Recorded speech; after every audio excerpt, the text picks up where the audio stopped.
നല്ല പച്ച കശുവണ്ടി കിട്ടിയിട്ടുണ്ട്. അതും നല്ല ഉണക്കച്ചെമ്മീനും കൊണ്ടൊരു തോരനാണ് ഞാൻ ഇന്ന് കാണിച്ചു തരാൻ പോകുന്നത്.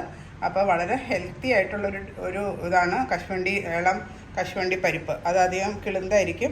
പച്ച കശുവണ്ടി പരിപ്പ് കൊണ്ട് നമുക്കൊരു ചെമ്മീൻ കശുവണ്ടി പരിപ്പ് തോരൻ ഉണ്ടാക്കാം. അണ്ടിപ്പരിപ്പൊക്കെ ക്ലീൻ ചെയ്ത് കുറച്ചേ ഉള്ളൂ, 10-12 അണ്ടിപ്പരിപ്പേ കിട്ടിയുള്ളൂ. അത് വെച്ചിട്ട് ഞാനത് ക്ലീൻ ചെയ്ത് റെഡിയാക്കി വെച്ചിട്ടുണ്ട്. ചെമ്മീനും കഴുകി, ഉണക്ക ചെമ്മീൻ കഴുകി വൃത്തിയാക്കി ഒരു പാനിൽ വെളിച്ചെണ്ണ ചൂടാക്കിയിട്ടുണ്ട്, 2 ടേബിൾ സ്പൂൺ. അതിനകത്തോട്ട് നമുക്ക് കുറച്ച് കടുകിട്ട് കൊടുക്കാം. കടുക് നന്നായിട്ട് പൊട്ടി വരുന്നുണ്ട്. അതിനകത്തോട്ട് നമുക്ക് ഒരു സവോള കുഞ്ഞിതായിട്ട് അരിഞ്ഞതും ഒരു തണ്ട് കറിവേപ്പിലയും കൂടെ ഇട്ട് കൊടുക്കാം. എന്നിട്ട് അതിൻ്റെ പച്ചച്ചവയൊക്കെ മാറുന്ന വരെ ഒന്ന് വഴറ്റിയെടുക്കണം ഈ സവാള.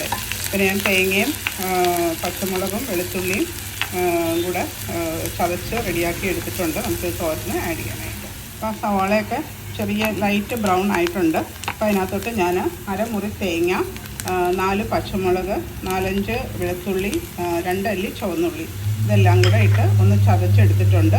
പിന്നെ അതിനകത്ത് ഉപ്പും മഞ്ഞൾപ്പൊടിയും ചേർത്തിട്ടുണ്ട്. ഞാൻ കുറച്ച് ഉപ്പേ ചേർത്തിട്ടുള്ളൂ, എന്നുവെച്ചാൽ നമ്മൾ ഉണക്കച്ചെമ്മീൻ ആയതുകൊണ്ട് അതിന് കുറച്ച് ഉപ്പ് കാണുമല്ലോ. അപ്പം അതൊന്ന് മിക്സ് ചെയ്തു. ഇനി ഇതിനകത്തോട്ട് നമുക്ക് ആ പച്ച അണ്ടിപ്പരിപ്പും ഉണക്കച്ചെമ്മീനും ഇട്ട് കൊടുക്കാം. അത് നമുക്കതിനെ മൂടി വെച്ച് മിക്സ് ചെയ്തിട്ട് മൂടി വെച്ച് വേവിക്കണം. ഒരു 3 to 5 മിനിറ്റ്സ് എടുക്കും അത് കുക്ക് ചെയ്ത് കിട്ടാനായിട്ട്. അപ്പോൾ അതെല്ലാം ഞാൻ മിക്സ് ചെയ്ത് യോജിപ്പിച്ചു. ഇനി അത് മൂടി വെച്ചിട്ട് മീഡിയം തീയിൽ നമുക്ക് കുക്ക് ചെയ്തെടുക്കണം. അപ്പോൾ ഞാൻ അതിൽ നിന്ന് അടച്ചു വെക്കാൻ പോകും. തീ കുറച്ചിടണം, മീഡിയം തീയിൽ കുക്ക് ചെയ്യാവുള്ളേ. ഒരു 3 മിനിറ്റ്സ് കഴിഞ്ഞു. ഞാൻ തുറന്ന് നോക്കുകയാണ്.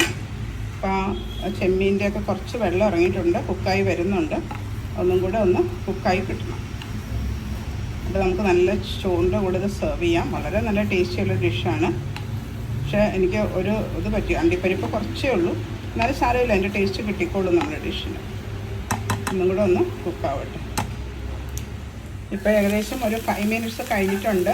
അപ്പോൾ നമ്മുടെ ചെമ്മീനൊക്കെ കുക്കായിട്ടുണ്ട്. ഇനി നമുക്ക് തുറന്നിട്ടിട്ട് കുറച്ച് ഹൈ ഹീറ്റിൽ കുറച്ച് ഒരു വെള്ളമയം ഉണ്ട്, അതൊന്ന് വറ്റിച്ചെടുക്കണം. തോരൻ പരുവാണല്ലോ.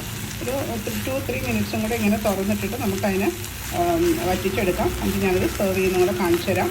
അപ്പോൾ എൻ്റെ റെസിപ്പി ഇഷ്ടമായെങ്കിൽ ചാനൽ സബ്സ്ക്രൈബ് ചെയ്യാൻ മറക്കരുത്. ആ നോട്ടിഫിക്കേഷൻ ബെല്ലും പ്രസ് ചെയ്തേക്കുമല്ലോ. അപ്പോൾ നമ്മുടെ കശുവണ്ടി പരിപ്പും ഉണക്കച്ചെമ്മീൻ തോരനും റെഡി ആയിട്ടുണ്ട്.